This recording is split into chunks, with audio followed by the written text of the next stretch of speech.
नमस्कार, मैं हूं आपके साथ मयंक। देखिए, ईरान की सेना की तरफ से एक बड़ी वार्निंग आई है इजराइल के लिए।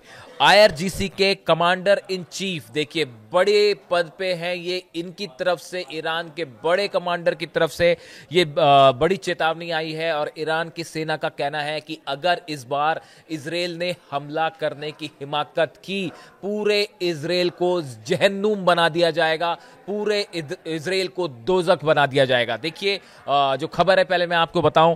Iran IRGC commander in chief major general Mohammad Pakpour warned that any future attacks by the US और Israel would be met with decisive retaliation. इनकी तरफ से कहा गया है, आईआरजीसी के जो कमांडर इन चीफ है मोहम्मद पाकपोर, इन्होंने कहा है कि अगर अब की बार अमेरिका या इजराइल की तरफ से किसी तरह का अटैक हुआ ईरान पर, पूरे इजराइल को जहन्नुम बना दिया जाएगा।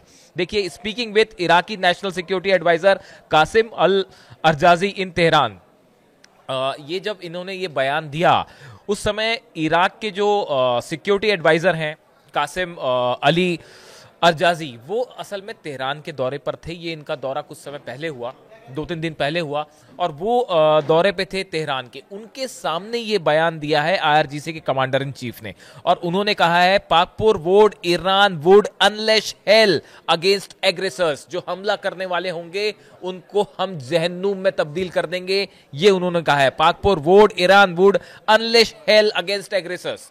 देखिए, ये जो अभी 12 दिन की जंग हुई, उसके बाद अब जो हालात बन रहे हैं, ईरान इस बात को अच्छी तरह समझ रहा है कि न्यूक्लियर प्रोग्राम को लेकर अली खामेनी साहब ने साफ कर दिया गया है, ईरान किसी तरह का कोई समझौता नहीं करेगा।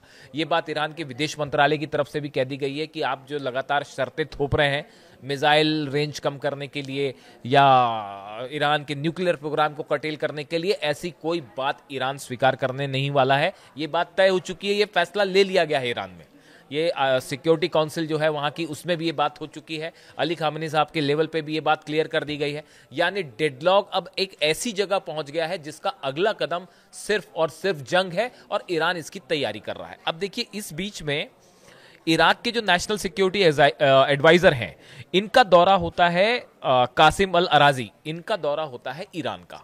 और ईरान के साथ इराक ने एक बड़ी डील साइन की है, और ये डील क्या कहती है, इसके हिसाब से अवैध गतिविधियों और घुसपैठ को रोकने के लिए इराक और ईरान के बीच महत्वपूर्ण सुरक्षा समझौता हुआ है, जिसके तहत सीमा निगरानी के लिए संयुक्त समिति गठित की गई है।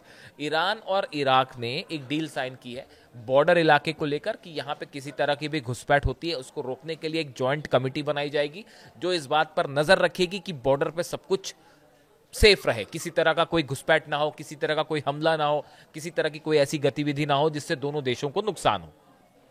इराक के राष्ट्रीय सुरक्षा सलाहकार कासिम अल अराजी ईरान पहुंचे, जहां उन्होंने राष्ट्रपति मसूद पेजिशकियान समेत देश के कई अधिकारियों से मुलाकात की। इस मौके पर पेजिशकियान ने कहा कि सहयोग से दोनों देशों के बीच न सिर्फ सुरक्षा बल्कि आर्थिक, वैज्ञानिक, सांस्कृतिक संबंध भी मजबूत हुए।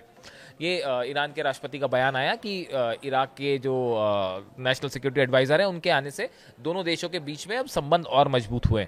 असली बात अभी आगे समझिए, पहले तो मैं बयान बता रहा हूं आपको, इसके पीछे की कहानी समझिए अब। चीफ ऑफ स्टाफ जो है मेजर जनरल मुसावी, जो ईरान के चीफ ऑफ स्टाफ हैं, मेजर जनरल मुसावी ने ईरान और इराक की जनता के बीच गहरे भाईचारे पर जोर देते हुए कहा कि अमेरिका की मुख्य चिंताओं में से एक होगा। उन्होंने कहा, अमेरिका इन दोनों देशों के बीच एकजुटता से परेशान है।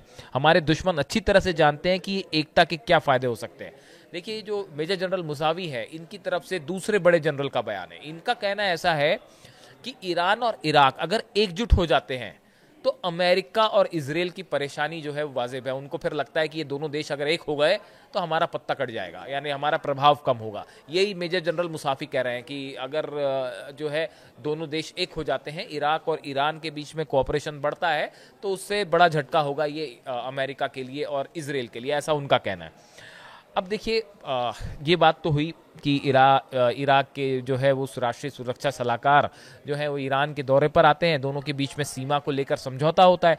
आपको लग रहा होगा कि इसमें कौन सी बड़ी बात है, ये तो आम बात है कि भाई कोई देश के राष्ट्रीय सुरक्षा सलाहकार गए और वहाँ पे उनकी सीमा पर सिक्योरिटी को लेकर एक डील हुई।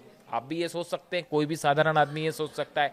अब इसके अंदर की खबर सुनिए कि असल में इराक के राष्ट्रीय सुरक्षा सलाहकार और ईरान की क्या बात हुई। देखिए, आईआरजीसी के commander in chief major general Mohammad Pakpour उसमें शामिल हैं। Chief of staff major general Mousavi जो है उन्होंने उनसे मुलाकात की है। तो कोई तो बड़ी डील हुई होगी पर्दे के पीछे, या कोई चर्चा तो हुई होगी। हमारे जो सोर्सेस कहते हैं, जो आप मिडिल ईस्ट के एक्सपर्ट्स होते हैं, अगर आप उनके ओपिनियंस देखें, वो कई जगह मैं पढ़ता हूँ, तो उसमें जो सबसे बड़ी बात है, जो 12 दिन की जंग हुई, ईरान पर जो हमले हुए अमेरिका की तरफ से, इजराइल की तरफ से, उस दौरान इराक के एयर स्पेस का इस्तेमाल किया गया ईरान पर हमला करने के लिए। ईरान ये सुनिश्चित करना चाहता है कि अब की बार जंग होए तो इराक के एयर स्पेस का इस्तेमाल ना होने दिया जाए। ये बड़ी बात है। असली जो चर्चा थी वो तो थी, सीमा पर जो है वो घुसपैठ रोकना है और सहयोग बढ़ाना है, ये तो है ही। देखिए, ईरान ने बड़ी तैयारी शुरू कर दी है जंग की, क्योंकि ये पता है आज नहीं तो कल ये हालात जरूर बनेंगे। अगर कोई डील नहीं हो पाई, जैसा कि कोशिश है अमेरिका की तरफ से, लेकिन शर्तें भी लगा दी जाती हैं बीच में, इसलिए जो है वो एक डेडलॉक पर मामला खड़ा है। और अली खामेनी साहब पहले ही कह चुके हैं कि इस बातचीत का कोई हल नहीं होगा, इस बातचीत से कोई नतीजा नहीं निकलेगा। हम अपना परमाणु कार्यक्रम किसी शर्त पे नहीं रोकेंगे, हम अपना मिसाइल प्रोग्राम तो रोकने का सवाल ही नहीं है। ऐसे में ये बात बहुत सारे लोगों का कहना है कि जैसे ही गजा को लेकर कुछ सेटलमेंट होगा, उसके बाद अगला कदम ईरान को लेकर होगा। डोनाल्ड ट्रंप के बयान भी ये इंडिकेट कर रहे हैं। जो हाल ही में वो इजराइल गए थे, वहां पे अगर आप नेतन्याहू की स्पीच सुने, वहां पे आप ट्रंप की स्पीच सुने, तो हर शख्स ये समझ पा रहा है कि अगला ईरान में कुछ बड़ा होने वाला है। या तो किसी चीज तरह की डील होगी, अब्राहम अकॉर्ड में ईरान को लाने की कोशिश कर रहे हैं ट्रंप, लेकिन ये कितना हो पाएगा बड़ा मुश्किल है। ये तो अमेरिका की शर्तों पर ईरान यही कह रहा है कि आपकी शर्तों पर तो हम बात नहीं कर सकते। तो अब ऐसे हालात में हर कोई समझ रहा है कि एक बड़ी जंग की तरफ मामला फिर बढ़ रहा है। भले एक एक स्टेप बढ़ रहा है, लेकिन बढ़ रहा है।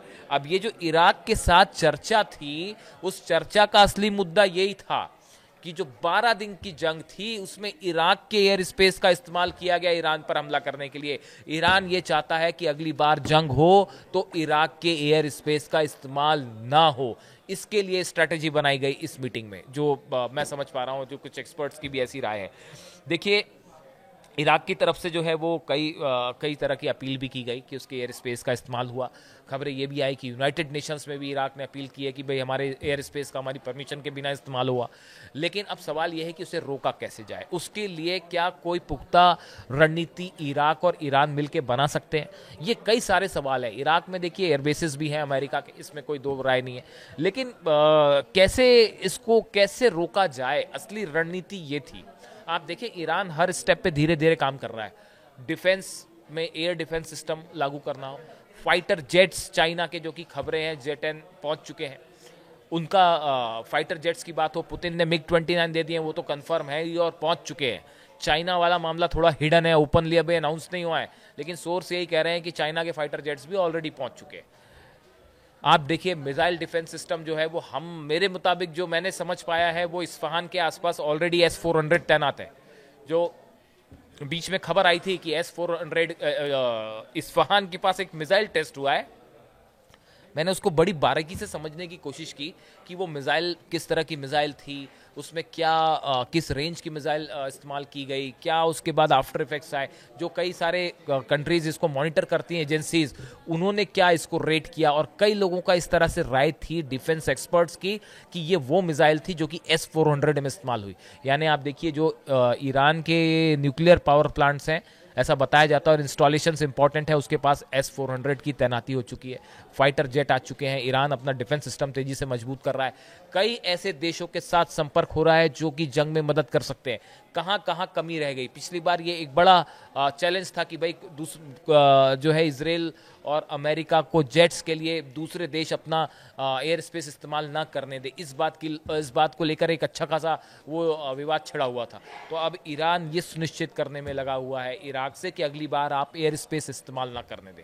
अब इसमें कितने हद तक बात हो पाई, इराक कितना सहमत हो पाएगा, अमेरिका का दबाव कितना रहेगा इराक के ऊपर, ये तमाम सवाल है।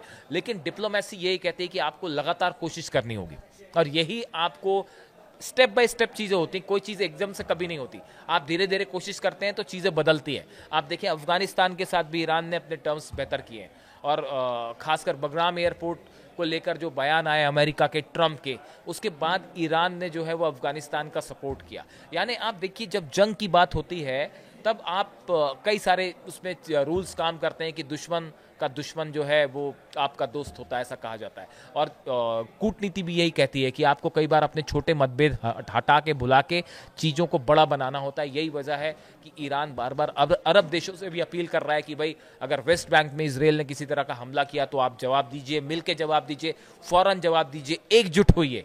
अगर मिडिल ईस्ट में कंट्रीज एकजुट हो जाती हैं तो ये बड़ा सेटबैक होगा इसराइल के लिए, और अमेरिका भी इस बात को समझता है।